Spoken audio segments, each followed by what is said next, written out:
Hello Mahadev, আমি আপনারা দেখছেন পিসি এডুকুল। আমি পূর্বেন্দু চক্রবর্তী, আপনাদের একমাত্র ঠাকুরমশাই। তো আজকে আমি যেটা ভিডিও দিতে যাচ্ছি সেটা হলো 10মুখী রুদ্রাক্ষ। এবং এই 10মুখী রুদ্রাক্ষ কিন্তু বিষ্ণুর দশম অবতার কিন্তু সিগনিফাই করে। এবং এই রুদ্রাক্ষের দেব কিন্তু বিষ্ণু এবং তার দশম অবতার। এবং তার দশম অবতারের মধ্যে হচ্ছে আপনার কুর্ম, মৎস্য, বরাহ,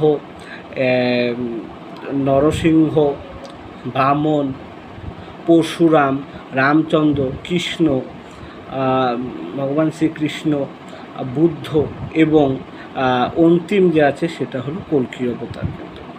কিন্তু কুর্ম পুরাণ অনুযায়ী কিন্তু এটা আছে, কিন্তু আবার দেবী ভাগবত পুরাণ অনুযায়ী এবং তন্ত্রসার অনুযায়ী এই 10মুখী রুদ্রাক্ষ কিন্তু আপনাদের দশম মহাবিদ্যা কিন্তু ধরে। ইহার দেবী কিন্তু দশ মহাবিদ্যাও হয় এবং লক্ষ্মী হয় কমলা মহাবিদ্যা, মা কমলা। এবং এর যে দশ মহাবিদ্যা আছে তাদের নবম ভৈরব আছে, একজনের নেই, সেটা হলো ধূমাবতী। কেন কি এটা মানা যায় কি ধূমাবতীর থেকে ও শক্তিশালী ও সেরকম কোনো হয়নি, এবং এই রূপটা কিন্তু মার বিধবা রূপ। এবং এটি কিন্তু একটি রথের উপরে করে বিরাজেন দেবী, এবং তার উপরে তার বাহন কিন্তু কাক। এবং সে কিন্তু পিত্তদোষের কিন্তু যাদের পিত্তদোষ আছে তারা কিন্তু ধূমাবতী মার পূজা কিন্তু করতে পারেন, এবং সবাই করতে পারেন, কোনো অসুবিধা নেই। কিন্তু ব্রাহ্মণ অবশ্যই আমি বলতে চাবো যে ব্রাহ্মণ করুন। যদি আপনাদের বাড়িতে এমনি পূজা হয় তাহলে আপনারা এমনি করতে পারেন, কিন্তু এগুলো দশমহাবিদ্যা পূজা ব্রাহ্মণরাই কিন্তু করাটা উচিত।